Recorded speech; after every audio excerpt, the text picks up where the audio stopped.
Well, time to check if I'm one of these sea monsters. Nope. Let's all go watch the review. Yeah.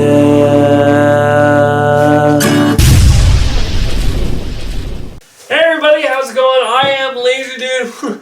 Welcome to another review. Today we are reviewing Pixar's Luca.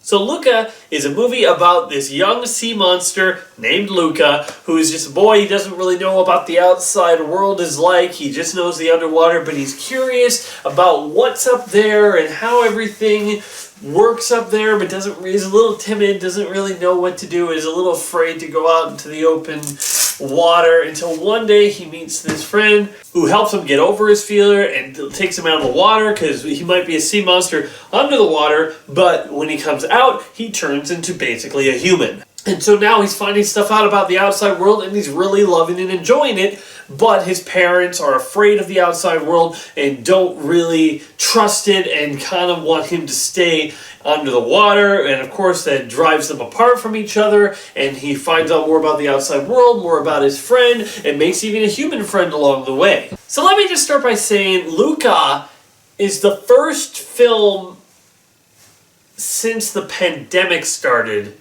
that I've just thoroughly enjoyed.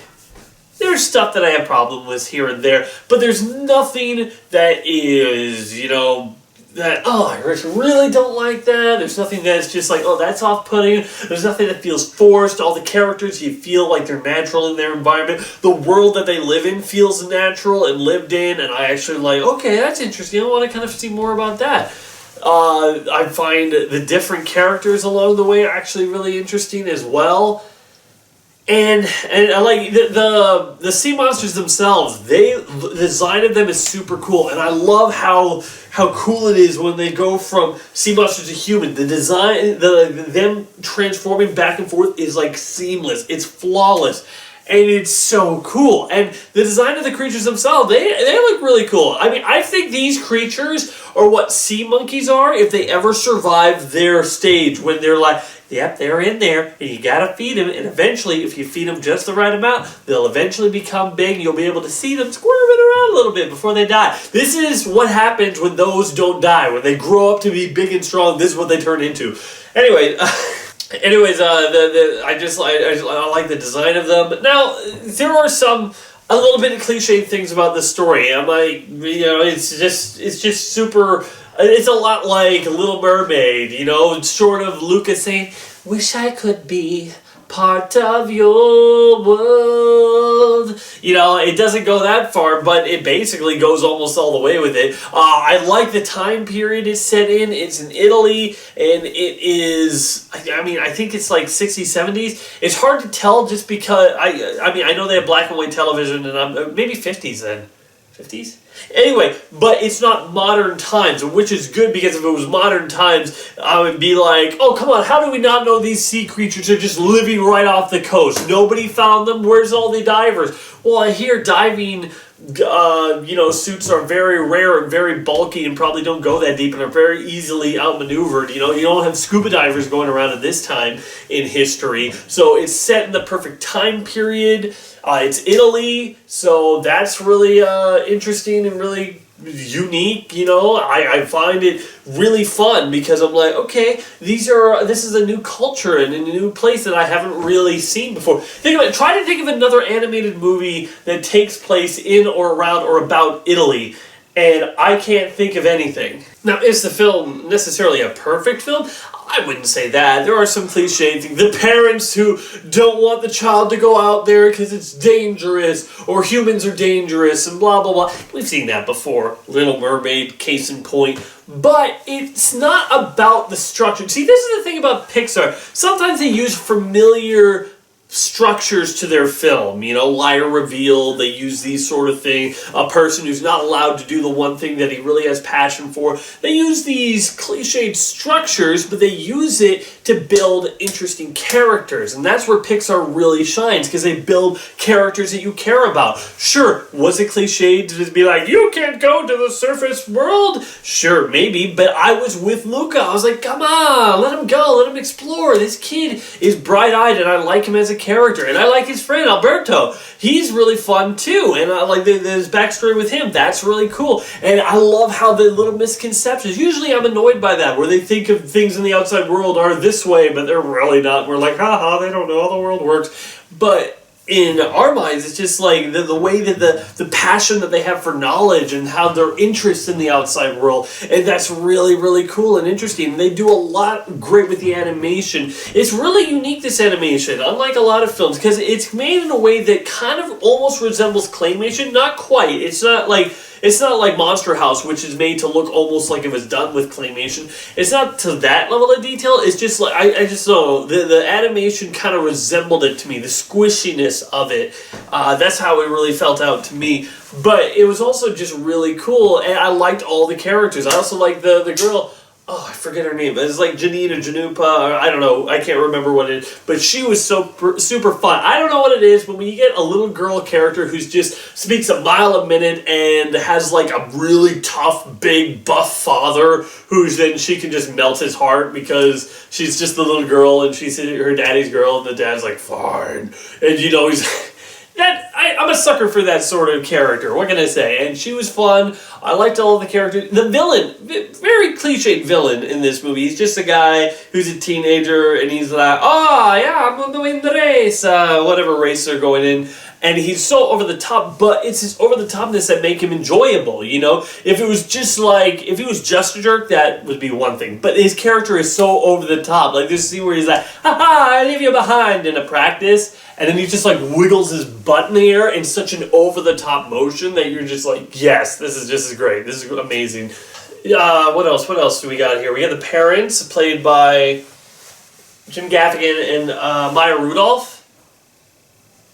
And they're really fun. Like, I mean, sure, it's a little bit cliche. Like, I don't want you to go to the surface. But their development as they get older, well, not as they get older, but as they then, looking for Luca, absorb into the surface world is really interesting. And it's interesting because while they know what their son looks like, they don't know what he looks like as a person. So they're going around trying to get these kids wet in order to see if they can figure out who's their son. And so it's an interesting little cat and mouse game that they got going out and around about it. And I really like I like all the characters. The characters are all really fun. And as I say, story might be cliched, but when you're with the characters, it doesn't matter. Like, there was stuff that I predicted. It was like, well, there's something wrong with that, or that's interesting. And it was predictable, sure, but I was with the characters, and I was feeling their emotional through the scenarios, and that's what I really liked about it. Now, Luca is not necessarily the best Pixar movie ever made. I wouldn't even necessarily possibly put it in the top 10, but it is a really fun movie. I enjoyed it. I didn't have any problems with this movie that I had with Soul, or that I had with Raya the Last Dragon, or even with Onward. I didn't have any of those problems. I was enjoying myself throughout the film, thoroughly enjoying it, thoroughly with the characters, and I like the underwater world that they made. I like how in this one, the fish, while being fish, they're not like, it's not like Flounder, where like the world of the Little Mermaid is actually a terrifying one the more you think about it, because it's like, wait, every fish is sentient and alive, well then what can we even eat? Are all the animals alive too? The seagull seems to have sentience, so all animals are alive and have sentience, so what are we can't even, like in this world, like everything has a soul basically, where in here it's like they round up fish and they use them, and they're basically forming their own little schools and whatnot, and so... And I don't know, I like the characters. They're all really fun and very entertaining. The main character, Luca, is played by Jason Tremblay, and he's a Canadian actor. He's been in a bunch of things, and he's really good in this movie. I really felt his emotional turmoil as the character and his stuff that he has to go. There's some things that they gloss over and just go through, but I think overall it's just really good. And I want to talk about a few of the spoiler details, so before I get into that, I want to give my rating for the review. Luca is a very well animated, very well handled, fun family film that has a heart, and you really are with the characters. And I think that if you have been kind of disappointed by animated movies like I have been, I mean, then this is a movie that you definitely need to check out. So I'm giving Luca a 7 out of 10. This is a good movie. This is a good movie. It's going to be a time that you'll enjoy yourself. You're going to have fun. You're going to leave the theater with a smile on your face. If you watch it in theaters, if you watch it on Disney Plus like I did, then you're going to leave your couch with a smile on your face and enjoying and just saying, hey, I can't wait to see that again another time. You know, it's just fun. And so yeah, that's all I have to say about that for the non-spoiler part of the review. Now moving on to spoiler parts of the review. I think, like, when he's like, oh yeah, I live up here with my dad, who we never see, I was like, okay, when did he die? But then they did an interesting twist on it. It's like, this is how many days since he left. And I thought that was more interesting. Like, with the exception of Treasure Planet, we don't usually have Disney movies where the father leaves one of the main characters. Absentee fathers aren't usually a thing unless they're dead. Where here, the father just one day had enough and just abandoned his kid. And it leaves the character with a sense of abandonment issues. So when he's like, hey, my friend Luca, the only friend I've had, the only companionship I've ever had since my dad left is, you know, flipping gonna leave me for this girl and go to school, then he does what he does. And I understand it. I understand him saying, like, the only way to stop him from leaving me is to show that the outside world will reject him. And so he shows himself to the girl, and she's, of course, startled at first, but then Luca in his, sea monster, and that hurt. Like him going into the water and showing that, hey, I saw that coming, but him saying, but Luca saying, trying to pretend like, basically doing like a Peter on the night Jesus was to be crucified. I do not know the man. He is totally not, you know, it's like just denying that he even knows him. It's like, oh, it's a sea monster. Like that was like, oh no, but you get his character too. This character has been so, like, he's been living his childhood and he hasn't found anything worth inspirational. He finally finds something here with this girl that he's finding inspired by. He loves learning about the world and what's out there. What more could he find? And then his friend is doing something that threatens to take it all away from him. And so he stabs him in the back, really, by pretending like he's not part of him, that he was just... But I like how he very quickly realizes that he did wrong and that he was wrong and tried. And I like how when he goes to... It wasn't exactly like the same thing. It wasn't like when he's like, just leave me, and he's like, fine, goodbye forever.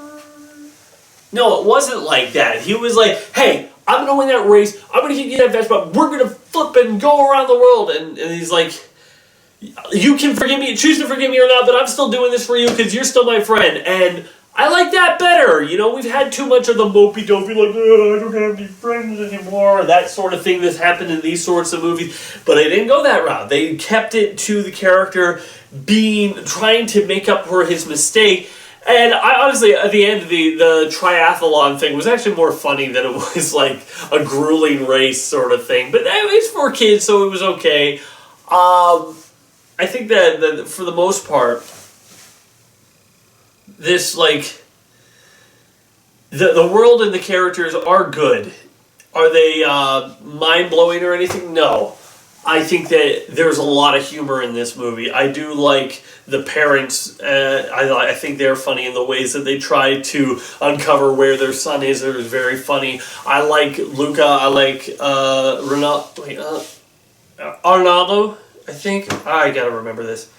And I like the girl. I love all the, even the villain, who is cliched, like, oh, I'm so better than everyone else. I'm better. You guys suck. You're the worst. and I am the best ever. I mean, he's cliched, but there's a lot of laughs with him. That's the type of character you love getting seeing punched in the face or whatever happens to him. That's the type of character you love to see his comeuppance.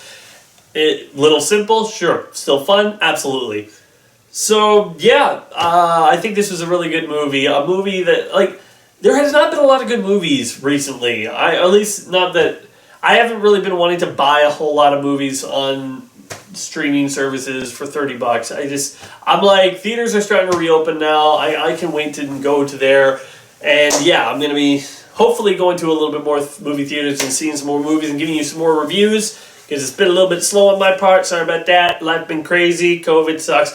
Anyways, yeah, for Luca, I thought if you like Pixar, you're going to enjoy this movie fine. I don't really see too much wrong with this movie. So that's why I give it a 7 out of 10. Because, well, I wouldn't say there's necessarily anything wrong with this movie. There wasn't necessarily anything that was mind-blowing either. But it was fun. It was good. What more do I have to say? I think I'm just repeating myself at this point. Go watch Luca. I thoroughly recommend it. And hey, if you have a choice between either seeing this or seeing something else that you need to pay $30 for, this is free. See this. So yeah, that's all I have to say. Thanks for watching, everybody. I'm Lazy Dude, and see you next time. Let's just double check. Yep. Okay. I'm good. Be sure to check out some of these other videos on my channel. And wait for more coming soon.